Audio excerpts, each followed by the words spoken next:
Hello students, कैसे हैं आप सब। उम्मीद करता हूँ आप लोग अच्छे होंगे।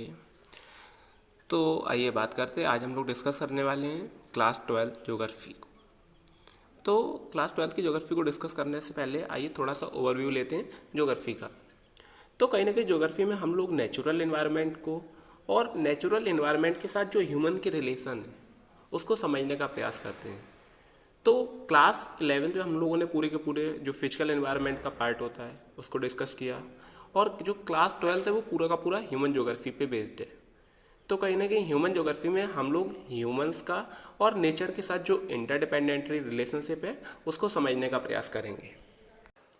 अगर हम लोग ज्योग्राफी की ब्रांचेस की बात करें तो उसको हमने दो पार्ट से कैटेगराइज किया है, physical geography and human geography. Physical geography की बात करें तो in physical geography be studied about the physical environment, like climatology हुआ, हमारा ओशिनोग्राफी हुआ, लिथोस्फीयर हुआ एंड मैनी मोर। अगर हम वही ह्यूमन ज्योग्राफी की बात करें तो in human geography be studies the relationship between physical and the human worlds. तो जैसे कि हमारा पॉलिटिकल ज्योग्राफी हुआ, सोशल ज्योग्राफी हुआ, पॉपुलेशन ज्योग्राफी हुआ एंड मैनी मोर। आइए हम बात करते हैं डुअलिज्म की। Actually geography is considered a subject of dualism. अगर हम लोग ज्योग्राफी को कैटेगराइज करें तो on the basis of discipline हम लोग इसको नोमोथेटिक और आइडियोग्राफिक में कैटेगराइज करते हैं। अप्रोचेस के बेसिस पे देखा जाए तो रीजनल अप्रोचेस और सिस्टमेटिक अप्रोचेस के बेसिस पे कैटेगराइज कर देते हैं। ब्रांचेस के तौर पे देखा जाए तो इसकी हम लोग एक फिजिकल एनवायरनमेंट और ह्यूमन ज्योग्राफी के बेसिस पे हम लोग इसको कैटेगराइज करते हैं। अगर हम बात करें नोमोथेटिक की, तो नोमोथेटिक में क्या होता है कि हम लोग जनरलाइज स्टडी करते हैं ग्रुप डाटा की। इसमें हम लोग स्पेसिफिक स्टडी नहीं करते। जैसे हमने कहा कि सारे के सारे जो काले पक्षी हैं और उड़ते भी हैं वो सारे के सारे क्रो होते हैं। क्या ये कन्फर्म है कि बाकी के कोई भी पक्षी काला नहीं हो सकता है, या जो पक्षी काला होगा वो उड़ नहीं सकता है? तो ऐसा कतई नहीं, लेकिन जनरली हमने उसको कैसे कैटेगराइज कर दिया कि वो क्रो होते हैं।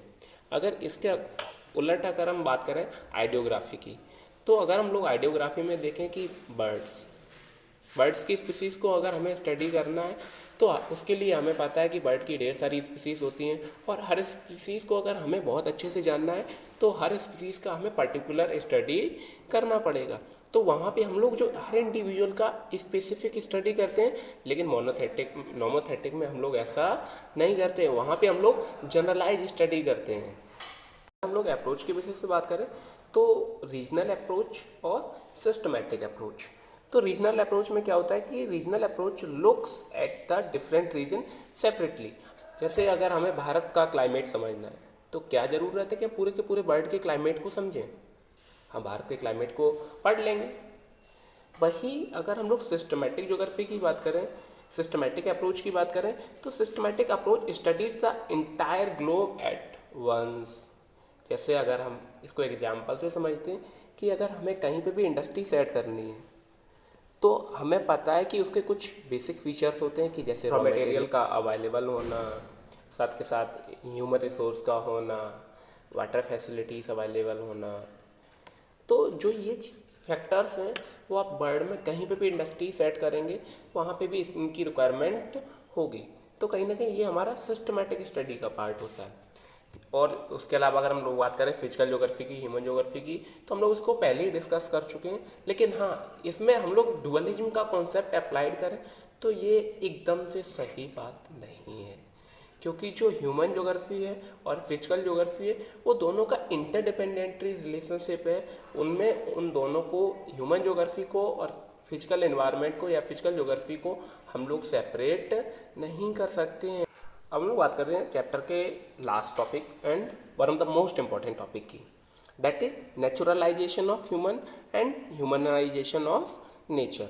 तो अगर हमें इसको अच्छे से समझना है तो इसके लिए हमें तीन ज्योग्राफिकल थ्योरीज को समझना पड़ेगा, जिसमें पहली है environmental determinism, second one that is possibilism and third one that is neo determinism, या इसको हम लोग मध्यम मार्ग भी कहते हैं। तो आइए बात करते हैं एनवायरमेंटल डिटर्मिनिज्म की। In environmental determinism primitive human society closely connected with the nature. तो अगर हम लोग बात करें आदिवासी की, तो उस टाइम पे जो टेक्नोलॉजीज थी वो लो लेवल की थी। तो हम अपनी सारी की सारी ज़रूरतों के लिए डायरेक्टली नेचर पे ही डिपेंडेंट थे कि हम कोई भी काम करते थे दिन में ही करते थे, रात में हमारे पास लाइट्स का कोई ऑप्शन ही नहीं था। एग्रीकल्चर की बात करें तो हम लोग प्रिमिटिव शिफ्टिंग कल्टीवेशन करते थे।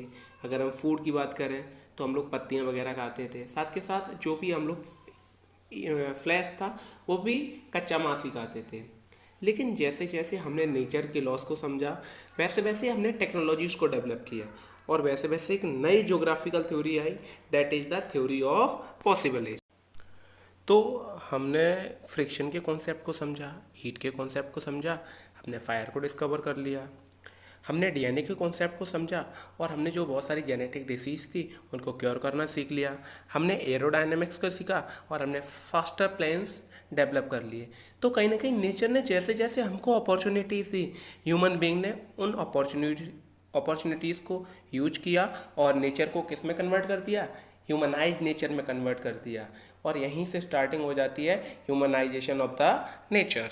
लेकिन कहीं ना कहीं डेवलपमेंट के चक्कर में हम लोगों ने अपने एनवायरनमेंट को बहुत बड़े लेवल पे हार्म किया और कहीं ना कहीं हमने अपने एनवायरनमेंट के सामने बहुत सारी समस्याएं क्रिएट कर दी। जैसे आपको पता है ग्लोबल वार्मिंग हो, ओजोन लेयर का डिप्लेशन हो रहा है, तो ग्लेशियर्स का पिघलना हो जाए, तो इस टाइप की ढेर सारी समस्याएं हमारे सामने हैं।